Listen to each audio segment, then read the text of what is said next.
Okay, welcome to the session on EU-Israeli cooperation and research innovation, part of the annual meeting of the Israeli Association for the Study of European Integration. And I'm Tal Sadeh. I'll be chairing this panel. We have our speakers today are Netta Gruber from the European Desk Director, Israel Innovation Authority. We have Jessica Strois, Head of Sector and National Contact Point, European Research Council. And we have Eden Virzano, Managing Director, European Institute of Innovation and Technology. And Netta, the floor is yours.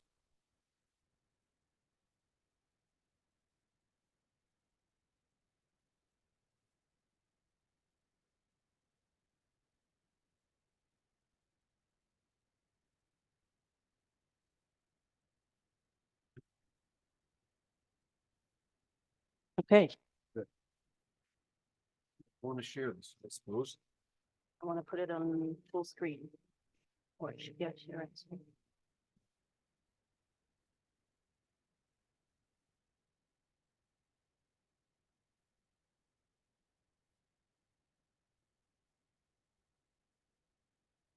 Do it like this.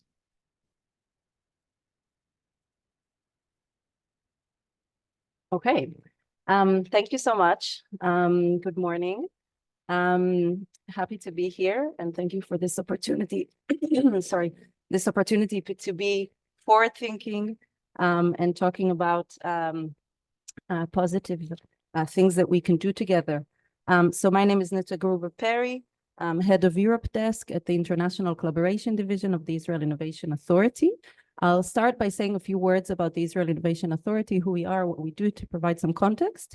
And then I'll say a few words about what we are doing to collaborate with a variety of European organizations and entities, specifically focusing on climate and health. For those of you who are less familiar with the Israeli innovation ecosystem, I know some of you are coming from academia, but I'm coming from more of a business background. The Israeli tech innovation is a very dominant element of what we are doing here together as a society. It stands for about 30% of the income tax, 18% of our GDP, about half of the Israeli exports. 6.1% of the GDP is invested in R&D. That is actually the highest number in the world. Again, more than 10% of the Israeli workforce is employed within the high-tech ecosystem, and that is, again, some of the highest in the world. So you could tell that this is unusual. Israel is also third in the world in the number of high-tech companies, second only to the US. And you can look at this graph, and it shows Paris, Switzerland, Berlin, Stockholm, a few other European entities. Actually, the number of startups in Israel stands for all of them combined. So that is just to show you that when we are coming to discuss collaborations between Israel and the EU, when it comes to the high-tech ecosystem, there is a lot that Israel can offer. And the Europeans are, of course, they can, sorry. Okay, there we go. I hope you can see it better now. So what I was about to say is that when we are coming to collaborate with the EU, we are talking about a really bilateral or mutually beneficial collaboration. There's a lot that we can learn, but there's also a lot that we can teach and that we can co-develop. And this is our context.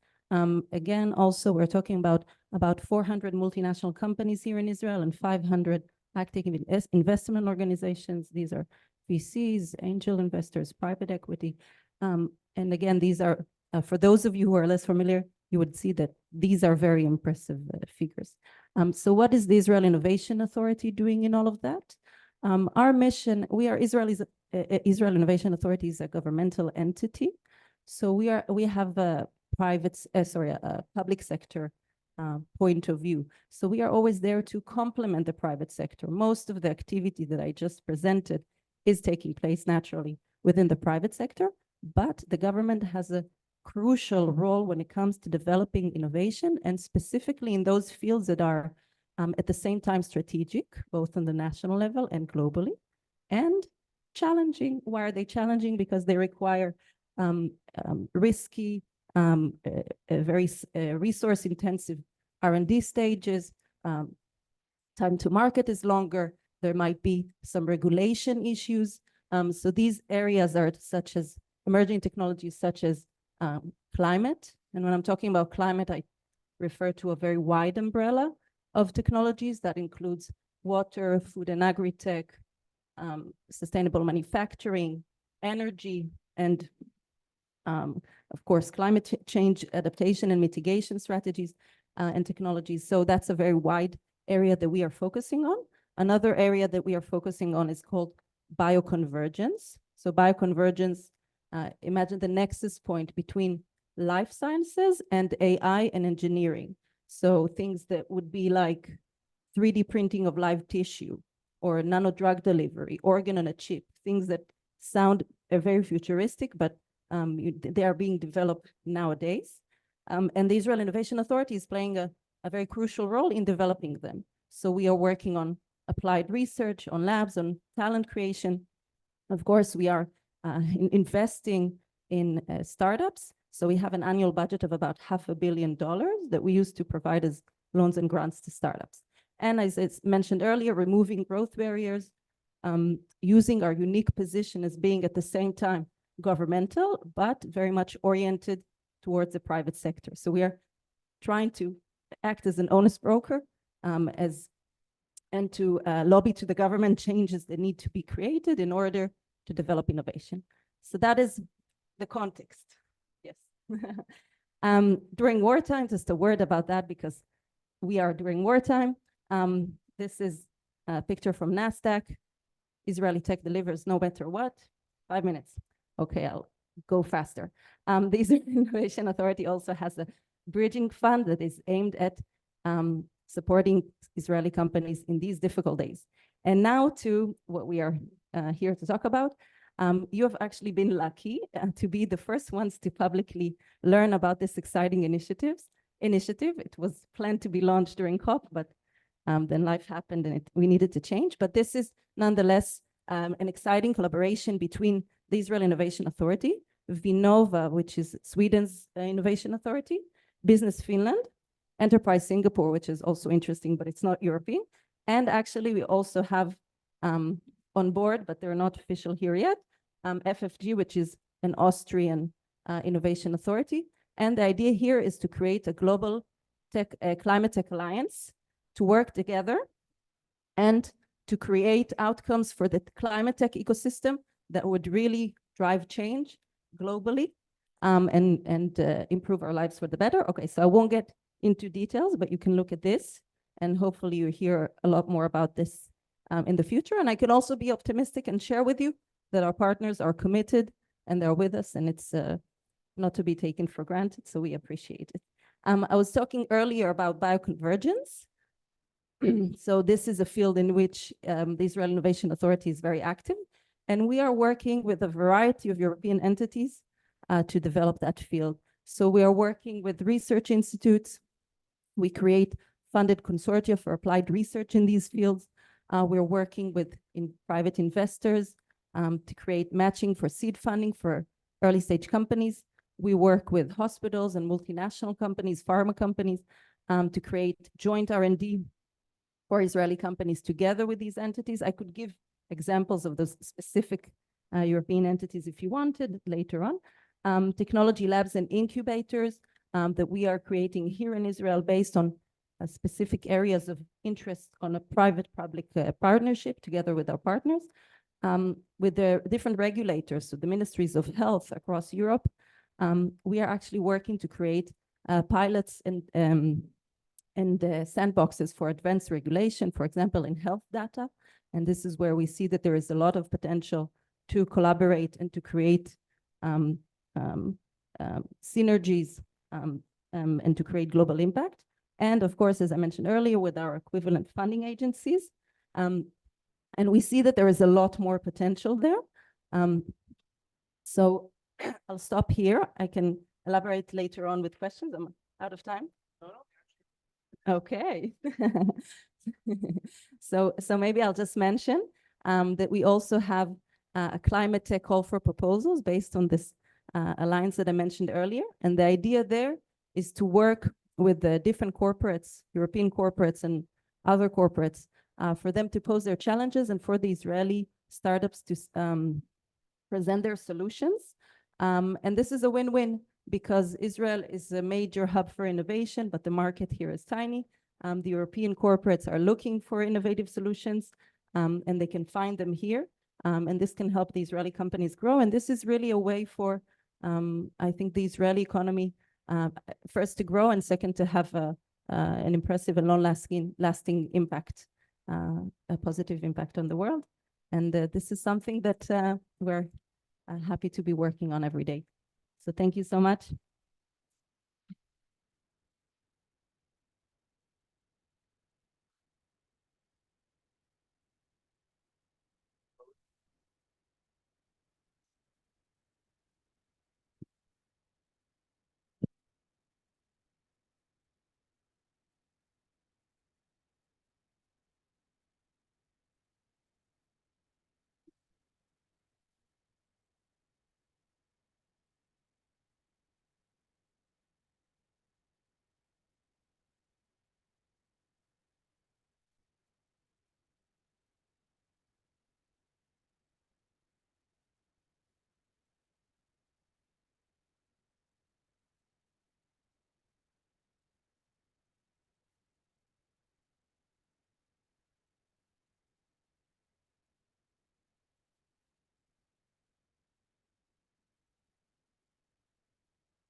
Slideshow, but this is not mine. It's Neta's. There it is. Mhm. Okay. Great. Great, thank you. So good morning. So my name is Jessica, and I'm from ISERD, which is the Israel Europe our Research and Innovation Directorate, operating from the Israel Innovation Authority. So me and Neta, we actually work in the same international division in the authority. ISERD, I would say, is like a national agency in charge of the European framework programs for research and innovations along the years. So the current one is Horizon Europe, which will last until 2027. And our main goals in ISERD, we promote and maximize the participation of Israeli entities in Horizon Europe. So what do we actually do? We encourage Israeli entities to participate. We serve as the interface between the Israeli government and the European Union in Brussels. We represent Israel in the different committees and the Israel interest, I would say. We act as national contact point for the different programs and the Israeli partner in the networking project in order to assist Israeli entities to integrate into a consortium. We disseminate information via our newsletter, website, webinars, etc., and we assist applicants as much as we can towards the submission and the management of the funded projects during the lifetime of the project. Here in this slide, you can see the layout of the programs over the years. So the budget is increasing over the years, over the time. We are currently, as I said, in the 9th program, which with a budget of about 100 billion euros. And Horizon Europe, I would say this is the EU main funding instrument for R&I, covering all the major scientific and technological disciplines, as I will show you on the domains slide soon, targeting to the major European industrial sector and also academia, mainly tackling the climate change. You were mentioning before the European Green Deal, so obviously maybe a third of the budget is targeting to the climate change policy, achieving the UN Sustainable Development Goals, and boosts for the EU competitiveness and growth. So the countries participating in the country, obviously the 27 member states of the European Union, and about 19 associated countries, Israel, obviously. We still have maybe Morocco and also New Zealand, which is participating in part of the program, and the UK, which recently signed, and Switzerland might also be joining us. So this is maybe the countries where Israeli entities can collaborate during within the European Horizon Europe program. So maybe in the political context of this conference, so after a long negotiation on the terms of the association, Israel has signed the association agreement. So here you can see the emotional live broadcast of the event in December 2021. So on the left in Brussels, the ambassador Chaim Regev, head of the mission of Israel to the EU and NATO, next to Maria Gabriel, the European Commissioner for Innovation and Research. And on the right, in the Ministry of the Foreign Affairs in Jerusalem, Orit Farkas-Cohen, which served at the time the Minister of Science and Technology, and next to Dimitar Shantev, ambassador of the European Union to Israel. So this is the signing. The agreement elaborates the terms of and the scope of the agreement, the financial contribution, because obviously Israel is paying a lot of money in order to participate, the EU-Israel Joint Committee, etc., all the mechanism of the association. Maybe needless to say, but I will obviously in this political context, I will let's not forget the position of the EU concerning the occupied territories. So the Golan Heights, the Gaza Strip, the West Bank, including East Jerusalem, the EU does not recognize Israel's sovereignty. So in our context, so the position is obviously relevant to EU grants, meaning organization in those occupied territories cannot participate in Horizon Europe. Huh? Oh, okay. So this is maybe the most important slide. This is the menu of opportunities, funding opportunities of Horizon Europe. Includes, they like the pillars, you know, so the 3 pillars. The first one, the pillar 1 is excellent science, includes mainly the European Research Council, the ERC grants, which you all probably know. Very generous research grants for long-term projects supporting frontier research across all fields based on scientific excellence. So I encourage you to submit one day. The Marie Skłodowska-Curie Actions, the EU flagship program for doctoral, postdoctoral training and staff exchanging, supporting mainly young researchers in the beginning of their career, I would say. The second pillar, the global challenges in European industrial competitiveness, is actually where most of the calls and the funding are found. So under this pillar, you can see the 6, they call it clusters. In each cluster, there are hundreds of thematic calls. These are actually the challenges that the European Commission has decided to flag and to deal with, according to the EU policy, obviously, with the participation of R&I bodies.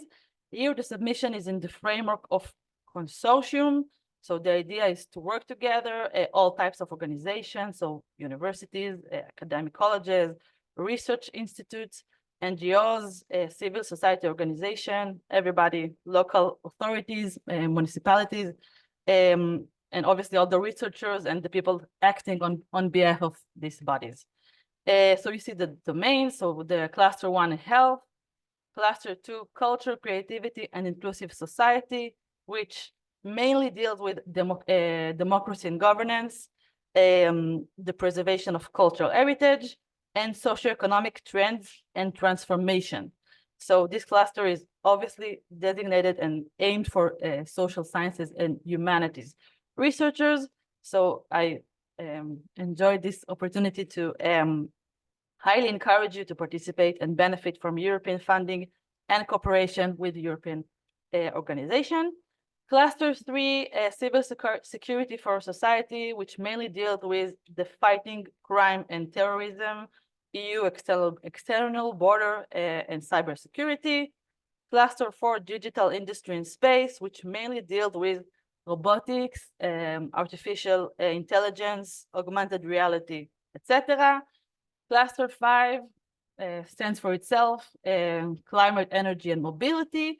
And Cluster 6, food, bioeconomy, natural resources, agriculture, and environment. So, yeah. The third pillar, Innovative Europe, aims to foster all forms of innovation, including breakthrough innovation and market deployment of innovative solutions, developing Europe as a world leader in transferring science into innovative companies. So you see all the options.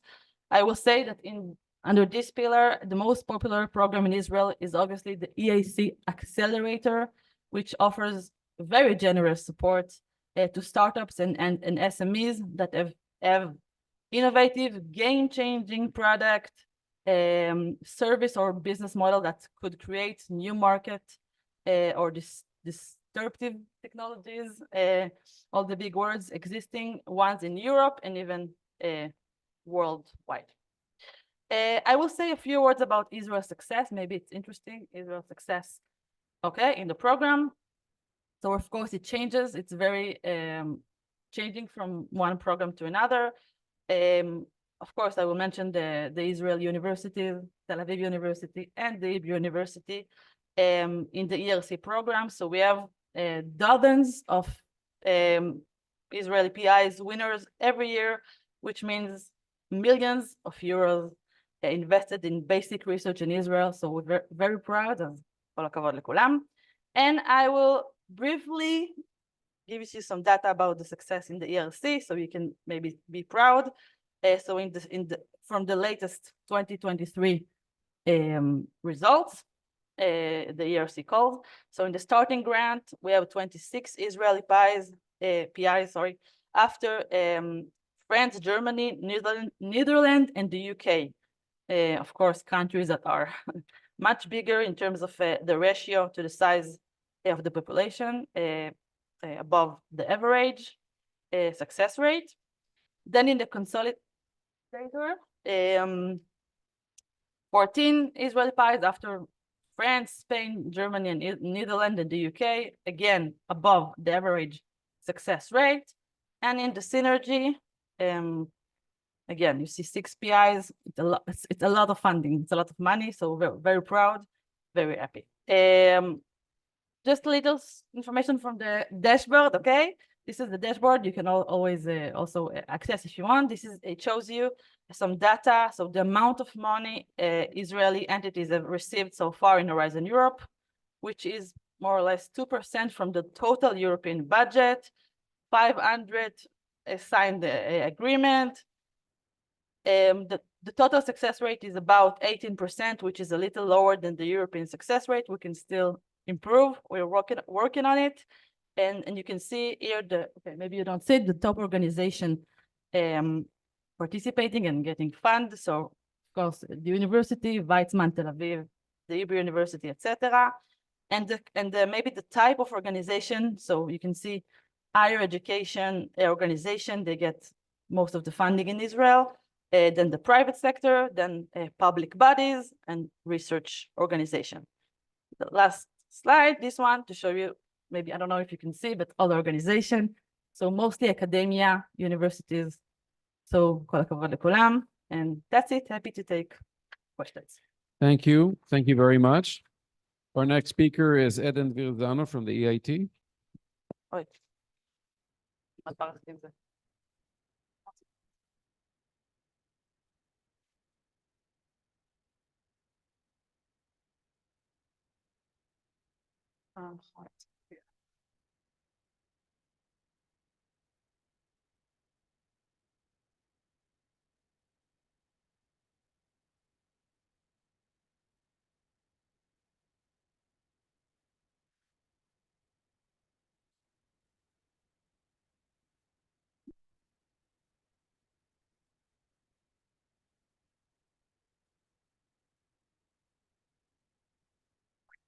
So one of the things that coming third in this kind of presentation, there's a risk of overlapping. So Jessica has mentioned a few of the things that I wanted to speak about. I'm gonna skip one of those. I'm gonna try not to overload.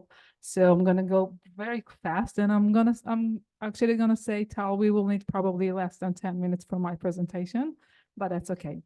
So from the beginning, my name is Eden Virgiano. I'm the managing.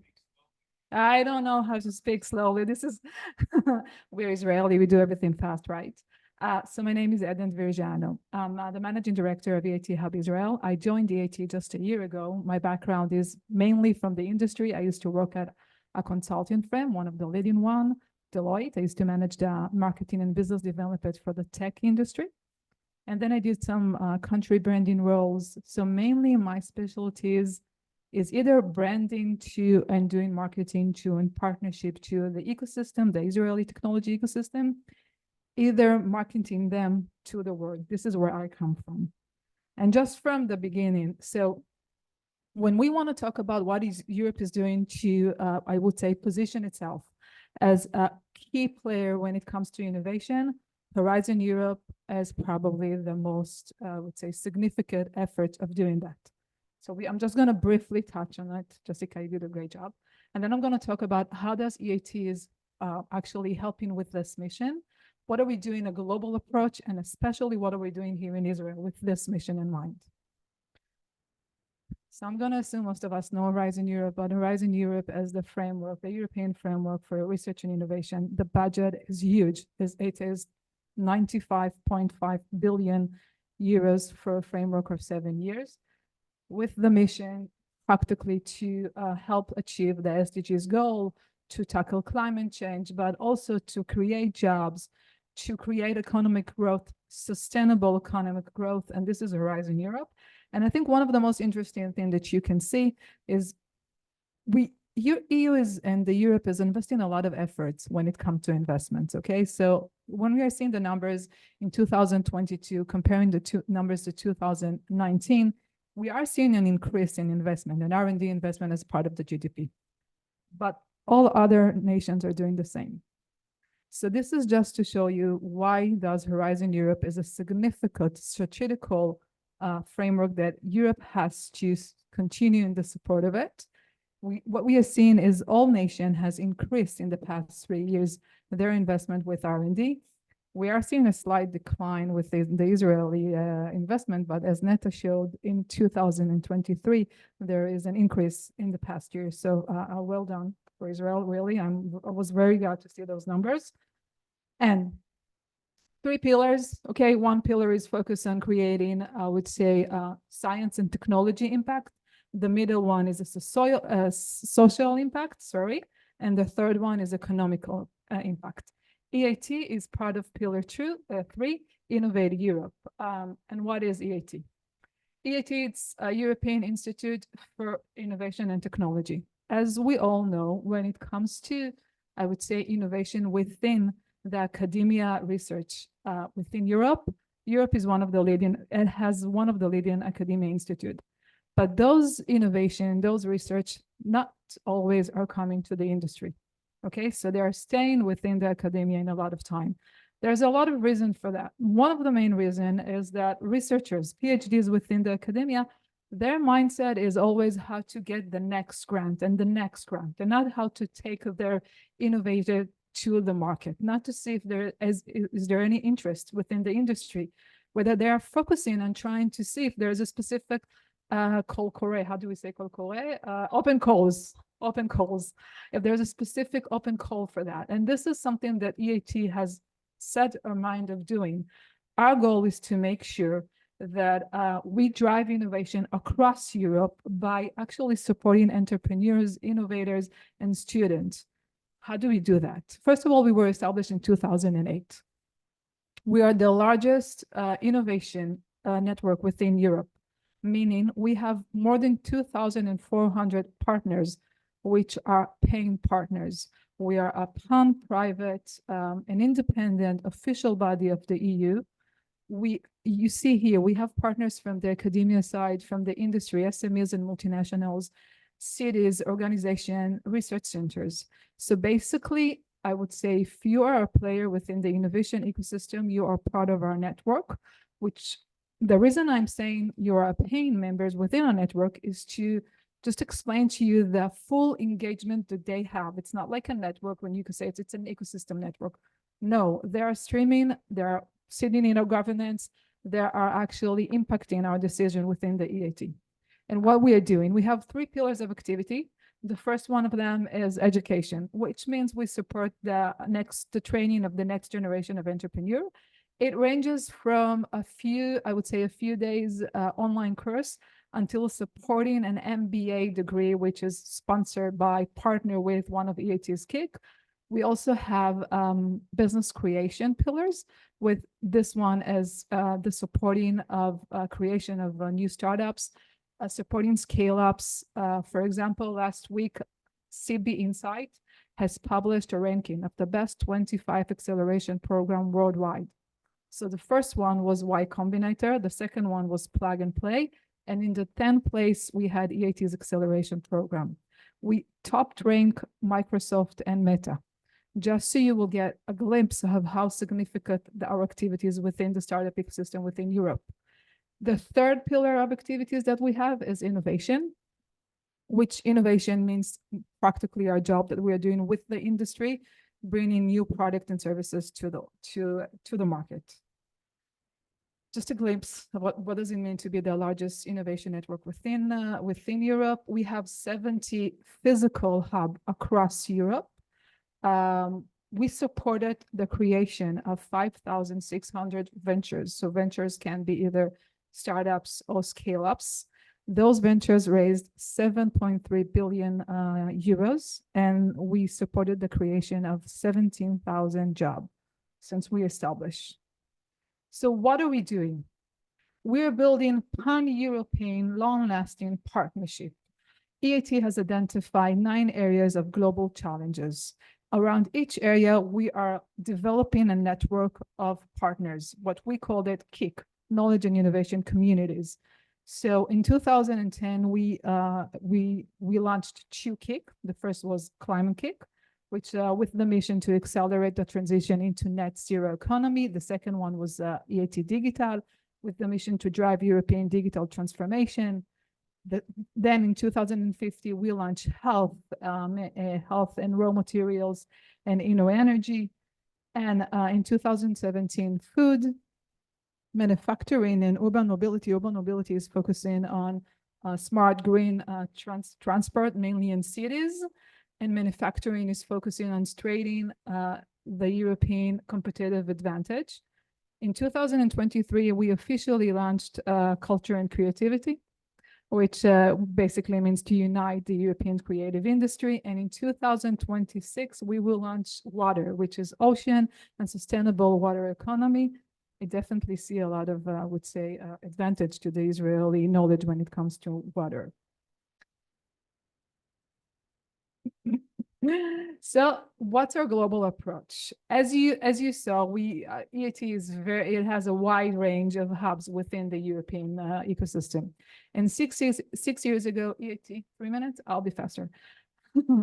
And 6 years ago, EAT has launched the global outreach, which means what we want to do is we want to take the activities, the initiatives that we are running within Europe and connect them to innovation hotspot within outside of Europe. So the first physical hub that we opened was in Silicon Valley.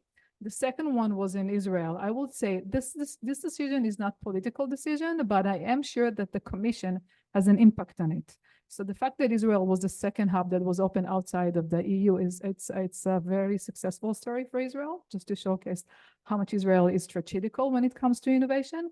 We are now working on launching a physical hub in UK in the next year.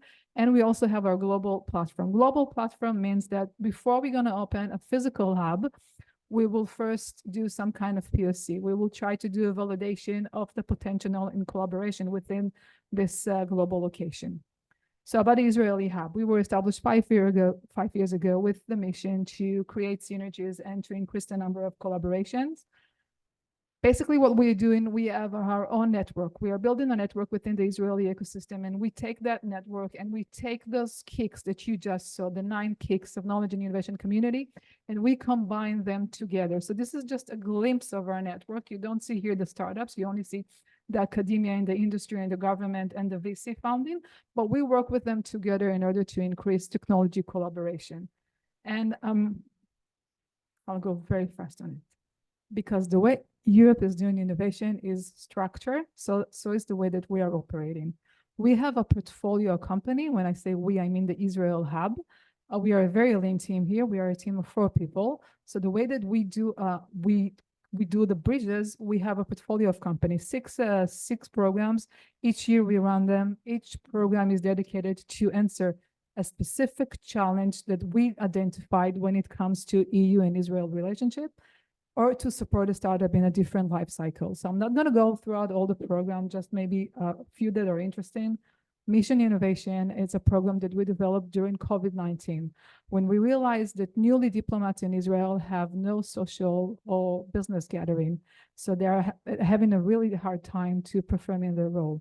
So we did a 1 week of boot camp, in which this week they are meeting everyone they need to meet. They get you gave me the look? Okay. So okay, so lastly, connect and experience. One of the reasons, I don't know if you know it, but an Israeli startup, when it goes global, it goes global from inception. Meaning from the day one, you think about the global market. Usually it will be the US. There's a few reasons for that. One of them, it's one market, 400 million people, one language, one regulation. But another reason for that is that there's a lot of connectors. So if you're an Israeli startup, you have the Israeli community within the Silicon Valley and within New York. You have the Jewish diaspora, and you can pick up the phone and they will actually help you with connecting you to talent, to connecting you to connecting you even to real estate. It's not the same when it goes to Europe. It wasn't the same in 2019. It has changes from that. So we have a program when we call Connect and Experience. It's a program which we bring to Israel 25 ecosystem leaders. They are the champion of the people that are driving innovation within Europe. We are connecting them with the Israeli colleagues, Israeli ecosystem leader as well. It's a very successful one. We have a community of 130 ecosystem leader within this community. So just think about their funding effect of it. There are people that are responsible for approximately, I would say, 25,000 startups across the world.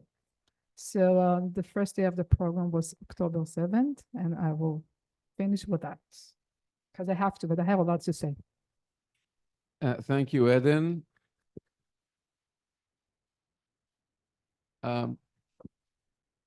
איזה מהם? האמת היא שסגרתי ואני לא יודעת. So we will now let the audience pose some questions.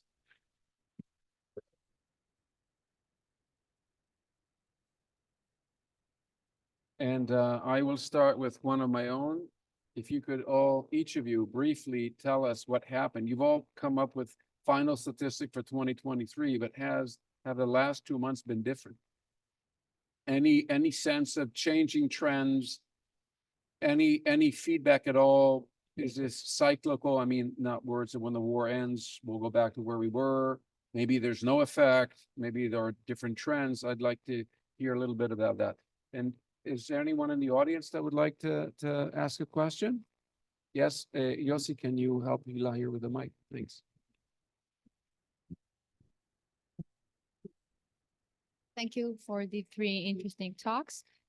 So my question follows on Tal's question. So I think that what is unique in the fields that you are working is that maybe when we think about the EU-Israel relations is more equal in the sense that the EU also benefit from the Israeli experience, knowledge, and abilities, maybe more than in other fields. So if you can say something about this, and maybe the second one is more a follow-up on Tal's question. So how stable and solid is the framework within your operating that developments such as the war in Gaza and other challenges that come across affect or does not affect the cooperation and your daily work? Question.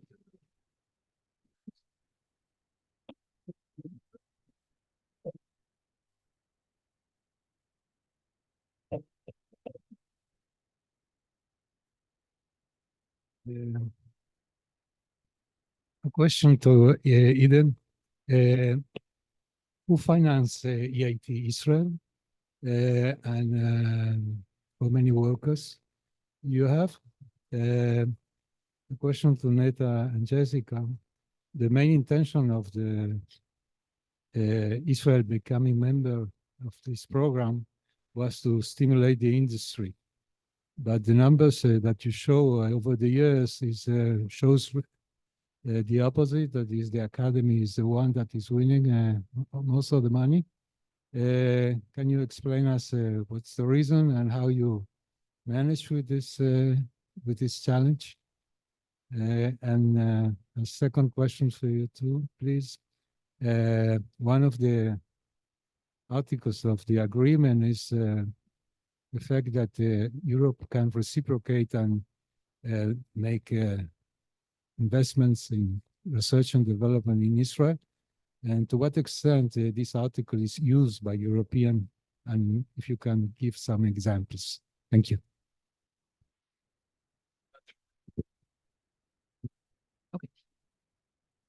So first I will talk about maybe the impact of this war. So in the case of the ERC, it's not a big problem because most of the grants are individual, so they don't require any collaboration, which is a good thing.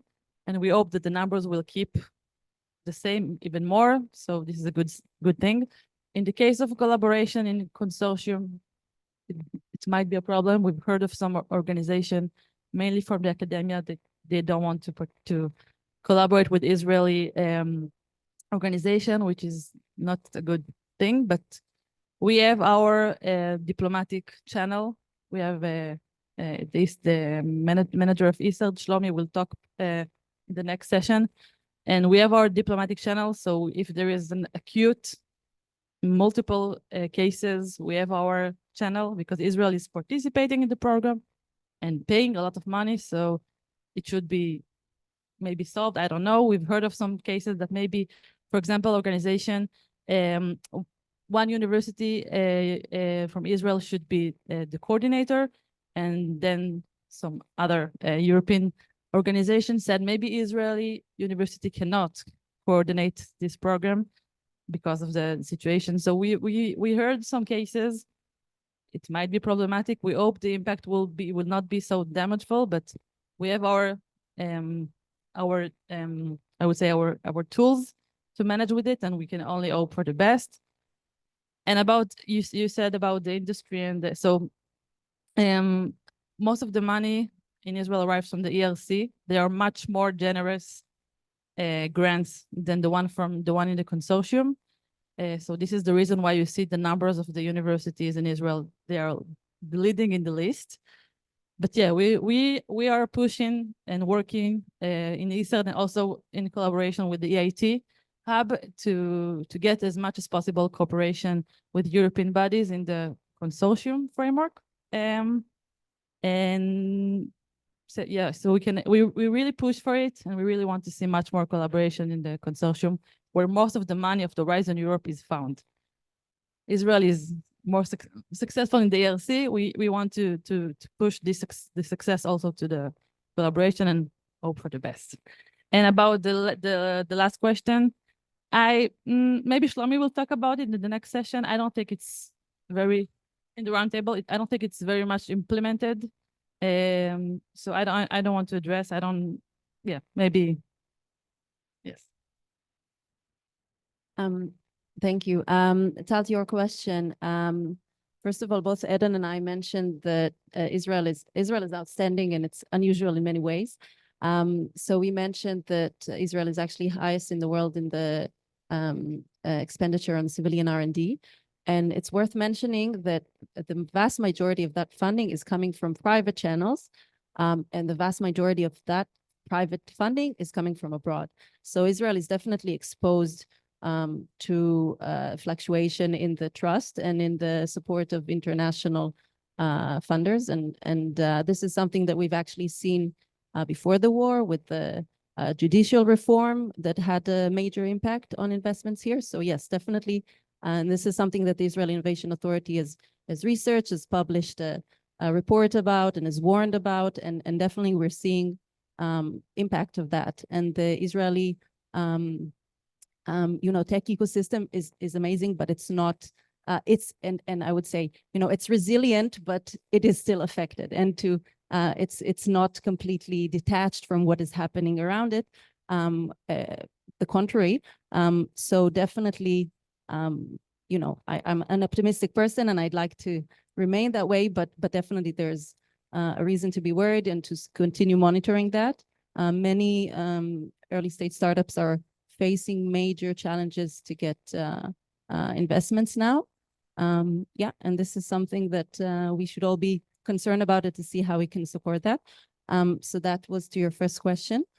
And to Hila's question about the form of collaborating with the EU. So definitely I can say that, if some of you are mostly focused on, or in your daily work is more focused on sort of politics or other forms of collaboration with the EU, then I can say when it comes to innovation, there's this very kind of nice and warm feeling of being very much appreciated, very much.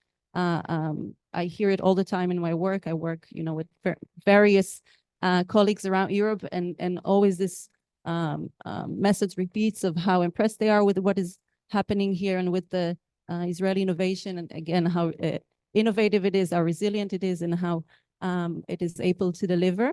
And this is something that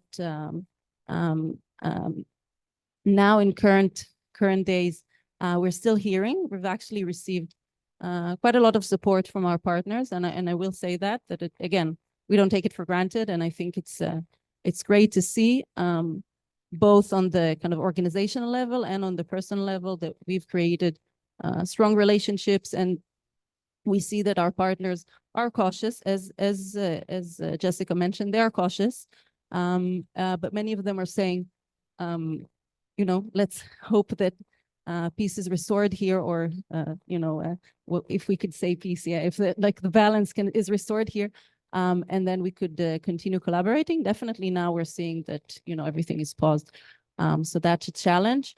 But overall, yes, there is support.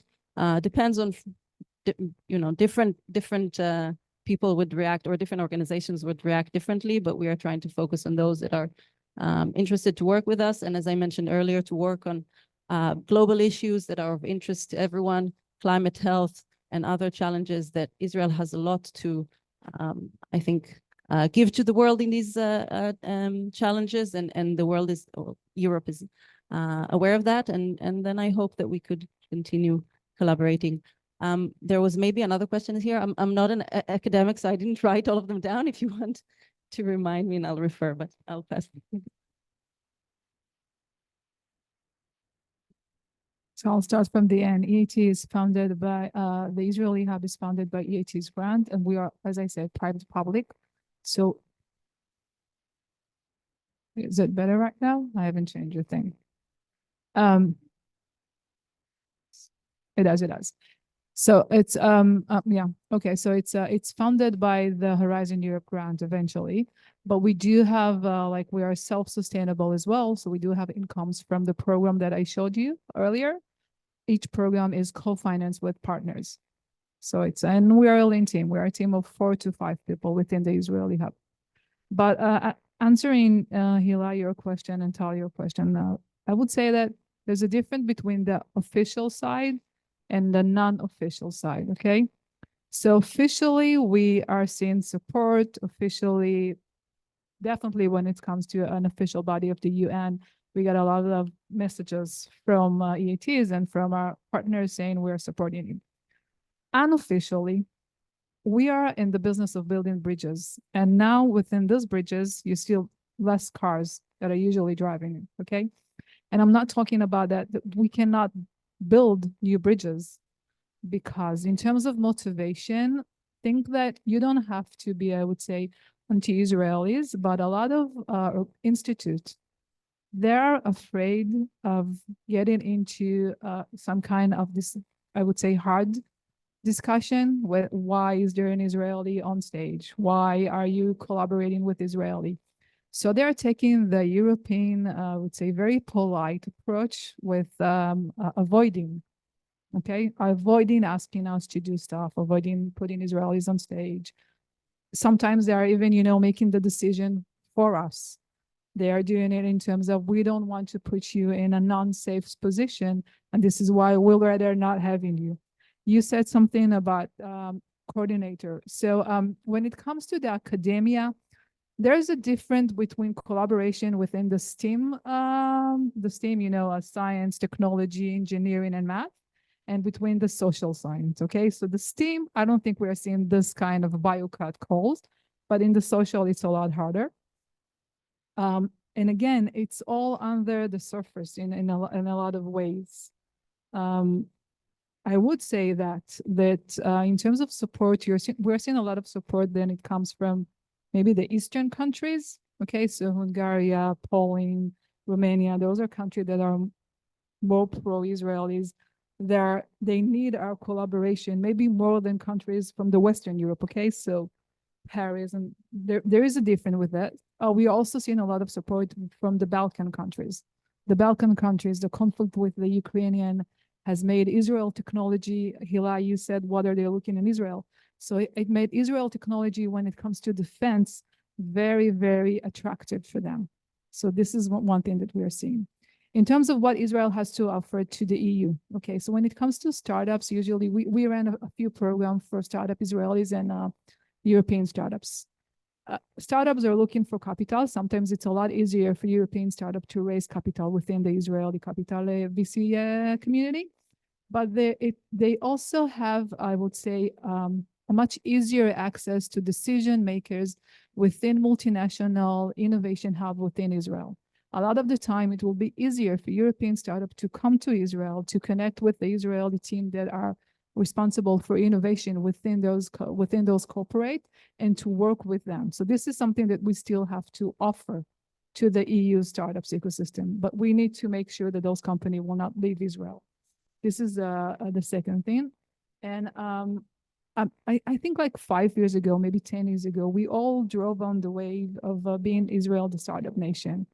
I think a lot of the knowledge that we think we had, we're not unique anymore. We don't have a monopoly on this knowledge, okay? This isn't something that we can drive. A lot of the time, I was in a delegation 2 weeks ago in Silicon Valley, and the dean from Berkeley University spoke about the mindset of Silicon Valley. And when you heard him speaking, it was practically, he could be an Israeli, okay? He spoke about the can-do attitude, the being focused on the problem and the need and not the solution. Those are mindsets are very similar to Israelis. We don't have it. You cannot teach a mindset, but they already know that, okay? So we need to think, what's our next advantage? What will be that? And hopefully someone is doing it, but that's it for now. Thank you very much. We'll have to end this panel here. And thank you to Hila, which was essential in putting this panel together. And for all of you for coming, thank you very much.